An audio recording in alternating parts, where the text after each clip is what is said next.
And as a Christian doctor, I believe it makes me a better doctor to be a Christian and a doctor, and I need freedom of conscience in order to practice medicine. In essence, I'm now being compelled to say things which I cannot say. And the question of compelled speech is relevant to every single person in this country, not just to myself. It's not just we've lost our freedom of speech.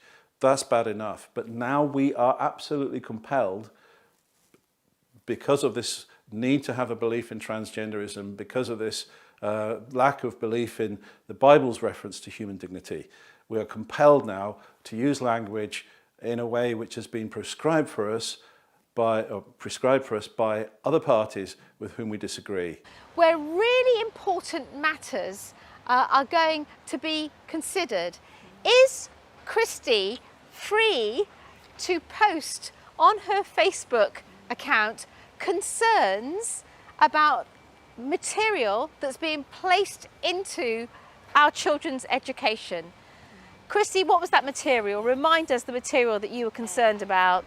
Well, I shared 2 posts that I didn't generate myself. One of them was a petition. It was a government consultation about what's going to be taught in the schools, so it's the RSE. And also I shared about the books that are being read in my son's primary school. So for sharing those posts, raising concerns around trans being promoted as normal, around the ideology around homosexuality and transgenderism being promoted in schools, being normalised in schools. You had some concerns around that. For sharing that, you were then suspended in a different school where you worked, in a senior school where you worked. You were suspended and then dismissed for gross misconduct for expressing those views on a Facebook account. Just with my family and friends. Just with... On my private Facebook page, yeah. My name is Harry Miller. I'm the Chief Executive Officer of Fair Cop. I tweeted gender-critical stuff on Twitter. I was simply making statements such as, I do not believe that trans women are women. Asking questions like, if a person identifies as trans and they commit a rape, which column does that go in? Does it go in the male or the female column? Perfectly reasonable questions as far as I'm concerned. However, simply asking those questions, Humberside have taken the position that they are hateful and are designed to cause distress to the trans community.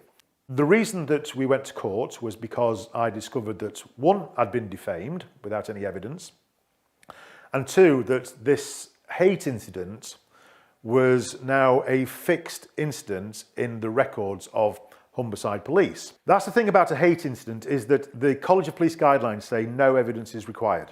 None. No evidence at all. So if a third party perceives it as being hateful, it's hateful. That's it.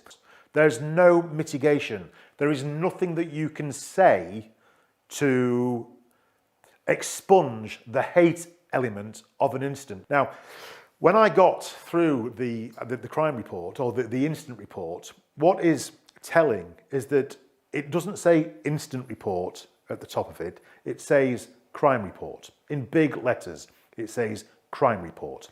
And then just below it, it says offence, trans hate speech.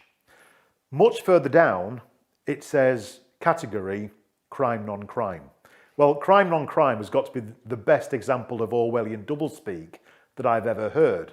You cannot have a situation where the police are not required to have evidence before they record you as having committed a hate incident. That cannot stand. It mustn't stand.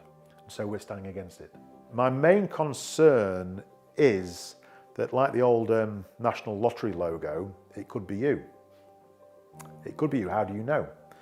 If you've ever tweeted something or said something and somebody's reported you, they don't like what you say, they've reported it, the police at the moment are obliged to record it as a hate incident, and that may well appear on an enhanced DBS check and you know nothing about it.